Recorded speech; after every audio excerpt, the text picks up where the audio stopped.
Hey everyone, welcome back to the channel. Today's video is a really special and important one for us to share. It's one very close to my heart. We are heading into the Paddington Bear Experience in London.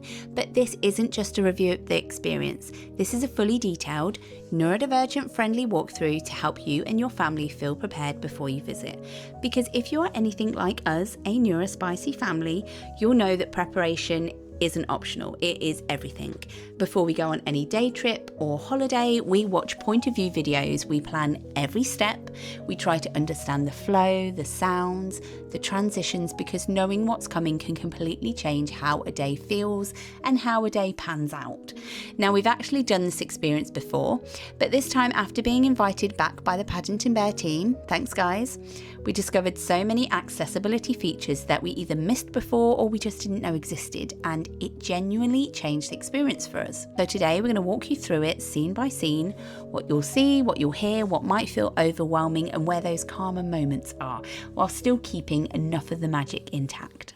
So the experience is located by County Hall, right in the middle of London's South Bank. You are surrounded by other popular attractions like the London Eye, LIFE London Aquarium and the London Dungeon. I would say if you're visiting an experience, build in some time before or after you enter. So standing outside the Paddington Bear Experience, you've got views of Big Ben and the Houses of Parliament, and just taking that moment before you go in can really help regulate and set the tone for the day. We actually travelled the day before and stayed at the Premier Inn, which was a 5-minute walk, and we took the most beautiful sunset walk down the South Bank, seeing all the venues as the sun was setting, and it was just stunning. When you enter the experience building, you will go up some steps. If you require wheelchair access, you can ask a member of their staff to come and help assist you with it, because unfortunately there aren't any ramps. You will enter into a little holding area, kind of an entrance hall. We were there at the 9:45 time slot, so we were the first of the day, and it wasn't quite open just yet because we'd arrived with plenty of time to make sure that we weren't late. So we were waiting in the hall area a tiny little while, but to be honest, it was quite calm and there weren't many guests in there with us. Now, when the shop is open, you will enter through Gruber's Antique Shop, and straight away it will feel like stepping into a different world. Paddington's world. You will feel like you're genuinely inside Gruber's antique store. There are shelves that are filled with every imaginable Paddington Bear piece of merchandise that you could dream up, but please do take the moment to look up. There are so many little antique details from a variety of different light fittings and lanterns. There's even a real train track that runs around the top of the store. So if you have a train lover in your family, they will want to stop and take in the little train set that is running around. It is just so cozy and old-fashioned in such a wonderful way. So if your child does like to take things in, they might want to stop here, but I would just gently reassure them that at the end of the experience, you will come back out this way. So there is a lot of time for you to browse, make your purchases and take in all the details when it's a little quieter. Now at the ticket desk, we noticed signage for sensory backpacks. This wasn't something that we were aware of last time we visited, and because we were wearing a sunflower lanyard, a staff member immediately acknowledged it and offered us one. Really calmly, no fuss, very discreetly. Now inside this bag, we found ear defenders, which are always fantastic on a day out. A hidden disability lanyard if you aren't already wearing a sunflower one like we were, and there was a mixture of fidgets with different textures. Now I stressed the fact that there was a mixture of fidgets. It wasn't just one token fidget popper. There were different sensory balls, squeezy balls, spiky balls, puzzle balls, everything you could imagine, which really felt inclusive because every individual has different preferences of what they might like to help regulate them, and I feel like this bag covered them all, and it was something we really appreciated. You do get another chance to pick up one of these sensory bags inside the experience if you change your mind later. You might feel like it's not for you when you enter, but when you get into the Paddington station area, which I will cover in a moment, you will feel probably a little more of the immersive experience, and it might feel a bit overwhelming.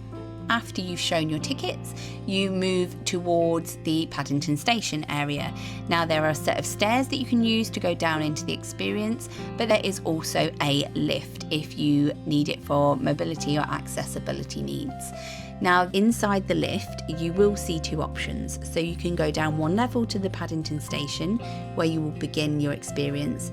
However, if you feel at that point overwhelmed, like you don't want to actually go through the immersive experience, but still want a taster of it, you can go down one more level to Windsor Gardens, which is the festival at the end of the experience that is calm, open, and much less intense. If your child's already feeling unsure, or if you know immersive environments can possibly be too much for them, you can choose that Windsor Gardens option instead. So that space has picnic style seating, food stands, games, colouring, and of course you can meet Paddington Bear himself there at their meet and greet. But just an important thing to note is if you do choose the Windsor Gardens option, you won't go back through the main experience afterwards. So it's about choosing the right path that feels right from the start, rather than something you can dip in and out of, because that's not possible. And having that choice just removes so much pressure for some families. If you decide to continue with the experience, you will arrive at Paddington Station. So it's designed to feel like a real station platform. It has the signs, it has announcements, and that sense of anticipation like a train station. There are toilets here and accessible toilets available. There is a cloakroom for you to leave your bags, coats, and anything that you don't want to take through the experience. At the time of filming this, it was £2 per item. And importantly, there is a board showing trigger warnings like sounds or darker scenes, so that you can just prepare for what is to come. You will wait until your wristband colour is called. This is something that's provided when you enter the building with your ticket. You will get a coloured wristband that will allocate what group you belong to. So the experience goes round in groups of 30 different guests, and that is why you would select a time slot when you are booking the experience. This just keeps things organised and not too crowded. If your child or yourself find sensory textures a bit challenging, instead of wearing it around your wrist, we found it useful to attach to the sunflower lanyard so that it's still visible but not touching skin. You could even attach it to a bag. As long as the people that are welcoming you into the experience can see it, you don't have to physically be wearing it on your body. So when your wristband colour is called, you will be taken into a tiny holding area just outside the train. There will be a train conductor that will be introducing you all to the story, setting the scene. There'll be a little interactive activity for maybe one child that's been selected to find Paddington's suitcase. After that point, you are guided into a train carriage, which this space is enclosed with bench style seating, and there are screens that act as windows all around you. So as the train sets off, the visuals outside the windows will start to move, giving the illusion that you are travelling. The carriage itself doesn't move, but the combination of sounds and visuals can definitely set the scene and give it that immersive feel. There are train noises, the movement on the screens, and a growing sense of story as Paddington is introduced. So the storyline to set the scene is that Paddington has actually missed the train. At one point he is shown running alongside the train trying to catch it. This can create a little tension and might be a trigger to some children on there, panicking, thinking that he will miss it. But just to reassure you all, he does make it on board safely.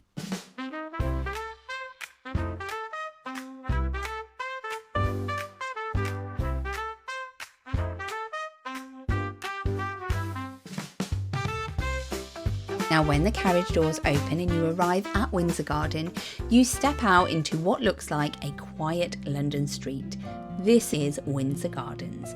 It's bright, open, and feels like a contrast to the enclosed train that you've just been in. You will meet Mrs. Brown, and she will greet you warmly, and she really brings everyone together and continues the story. There's a gentle interaction where someone is asked to help the bunting. It's light, friendly, not too forced, and often it's an adult or an older child that's tall enough to help.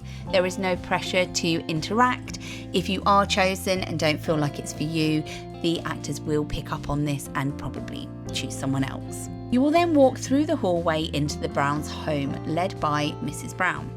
If your child recognises the films, this moment can feel really special. It is very true to what you would expect.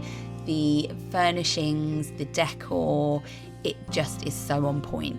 The lighting is warm. It does become slightly dimmed as Mrs. Brown starts to talk about Paddington in a real soft and emotional way, and it shifts into those softer tones. It doesn't go dark. Then quite suddenly, as part of the storyline, she will open the door to the next room and a paint pot flies into the room. It's quick, unexpected, and could startle some children. It gives the impression that Paddington is causing some chaos in the next room. Now, you don't see Paddington, but you do hear him, and there is that sense of chaos happening just out of sight. The story transitions through to the next room and you move into the lounge, and visually, it is chaos. There is paint splattered everywhere, bright colours across the walls, the furniture. In each corner of the room are easels covered with cloths, and Mrs. Brown reveals them and the paintings are missing. The group is then encouraged to find puzzle pieces hidden around the room and rebuild the artwork of Paddington's face. There's movement, voices, and a bit of excitement as people search around. It can feel busy but also playful. If your child enjoys movement, there's no restraints that they can't go and participate in another group's easel. It's very low pressure. If you want to join in, you can. If you don't, it's completely fine. Whilst groups are finishing the puzzles, there is some singing and dancing that takes place with Mrs. Brown. Again, you don't have to participate, but if your children particularly like music and dancing, this is one that they won't want to miss. But again, watching is absolutely fine. Then suddenly the door bursts open to the next room. Mrs. Bird rushes in with a puff of smoke and a lot of urgency. Now her voice is louder than Mrs. Brown's. The energy definitely lifts quickly and there is a sense of panic as she realises that the Peruvian oranges are missing that's needed for the Marmalade Day festival. This moment can feel quite intense, especially if your child's sensitive to sudden noises or fast-paced scenes. But it is short-lived and the story moves on very quickly as Mrs. Bird takes the reins and follows you on through to the next room. You are led into the kitchen and this is where everything kind of ramps up a little bit. The space is bright and busy as you would expect from the kitchen and it looks very like what you would expect from the books and the films. There are counters full of props, there are different activity stations set up around the room and Mrs. Bird will lead you all into the different tasks, set the story and make sure that the right tasks are allocated to the right group of people and their abilities. So families are given different tasks. One was retrieving a key with a magnet, another decorating a cake. We were allocated fixing a broken fridge, which I thought I was good at puzzles, but wow, it tested me, but it was nothing that Mrs. Bird couldn't fix with a little kick of the fridge. At the same time, the environment itself becomes more intense because obviously everybody's excitedly getting along with their tasks. The phone beside us began to ring and Judy, one of the Brown's children, you could hear her talking about the story, setting the next part of the scene. Now the lights begin to flicker slightly here. You can hear dripping water from upstairs where Paddington is taking a bath. There's a noticeable electrical buzzing sound in the background as though the bath is flooding and the actors are speaking with an urgency as things are starting to go a little wrong. There is a lot of sensory input layered together here. For some kids this is exciting, engaging and even funny. For others it can feel overwhelming very quickly. We personally found this part quite intense. But something really important is if you step back, pause or don't engage with the storyline, nothing's going to change. The actors gently guide everything along regardless. There's no pressure to participate. If at any point it becomes overwhelming, you can alert one of the actors and very discreetly you will be able to be removed from that scene. They are able to track the group, so if you feel at a later point you then want to join back into the story, they will make sure that you find the same group, especially if you have other family members that are still participating. When the chaos continues with Paddington's bath overflowing, you're quickly guided through a small door into a pantry. Now this space is darker, it's more enclosed, and the door is closed by Mrs. Bird behind you. That might feel a bit claustrophobic at first, although the room is a decent size for the amount of people that are there. The atmosphere will then shift slightly. The noise drops, the chaos calms, the lighting softens, and the storytelling becomes a lot more visual and calm. There are visuals that are displayed on the walls, there are magical sparkles, and storytelling comes alive. Paddington's letter to Aunt Lucy comes alive around the room. It tells his story about Peru in a really gentle way, and actually we definitely felt the atmosphere and children's anxiety soften a lot during this part. The wall in front of you then suddenly opens and you are in a Peruvian jungle. Now you are then introduced to a new character who is an explorer. This space feels completely different, as you would expect a jungle to be. Open, bright, full of textures. There are plants, earthy tones, and a large sandpit area. Now, children are encouraged to run around and find pieces of a map. This is the next activity in the experience, and it is a really great movement break. However, if your child is a sensory seeker, they might be drawn to the sand, which we experienced with another family within our group. It's just something to prepare for. If your child is loving the sand that much, moving on to the next area could be tricky. As there are other groups also moving through the experience, it is important that you stick to the right timings and move to the next room when you need to. So you may find that the actors are prompting you to kind of hurry on through to the next room. So this is where transitions and managing those expectations really come into play. Now you stay in the jungle and move through one final scene with yet another new character involving marmalade making using a marmalade making machine, and then you end up back into the Browns' home. Now this is where you will see Paddington for the first time. He will be sat up in his room, lovely beautiful fairy lights around him in his bedroom setting, but it is important to stress that Paddington at this point is not for touching. It's more a visual moment. Setting that expectation beforehand can really help avoid disappointment with your children. There were a few that wanted to give Paddington a little hug and had to be stopped by members of staff. However, don't despair. There is the opportunity to give Paddington that great big bear hug very, very soon after. You will step then into Windsor Gardens and everything opens up. It is a bright, spacious, large area and there's no structured path anymore. You can stay as long as you want. You could leave immediately. There is music playing. There are opportunities to meet Paddington properly and get that proper big squidgy bear hug that you've been after. You can sit down and regulate at picnic benches. There's food available, including marmalade sandwiches, of course, and even orange flavoured ice cream. There are activities and colouring sheets, and you can also play funfair style games, as after all this is the Marmalade Day Festival, and more importantly you can just take your time. There is no rush. Because we were the first showing of the day, there was nobody else in this area, and we found that this worked perfectly for us. We were the first guests in there, so therefore there was no more than 30 other people. Obviously the longer you'd stayed, other experiences would complete and there would be more people in the mix. And meeting Paddington Bear was exactly what we imagined it to be. He was lovely and snuggly, and all the nostalgic childhood memories came flooding back. There is a queue area if you want to meet Paddington Bear, but as I previously mentioned, being one of the first of the day was really beneficial for us because we literally just walked up to meet him. Overall, we were so impressed with this, not because it's a low sensory experience, because really it's not. And I hope that the visuals you'll have seen from my video will help manage the expectations and work out if this is the type of immersive experience that your family would enjoy. But for us, we were impressed because of how much support is built around it. The sensory backpacks offered not just once, but twice. There were clear warnings on the signs letting you know before you entered the experience what you would be expecting, and giving you that option that if you didn't feel it was right for you, you could still enjoy a part of the experience and get your money's worth. The staff were so understanding, they were warm, they were friendly, they didn't slip out of character, but yet still were very aware of their surroundings, their guests, their needs, and that made all the difference. So we hope that this helps you feel more prepared and confident if you are planning a visit.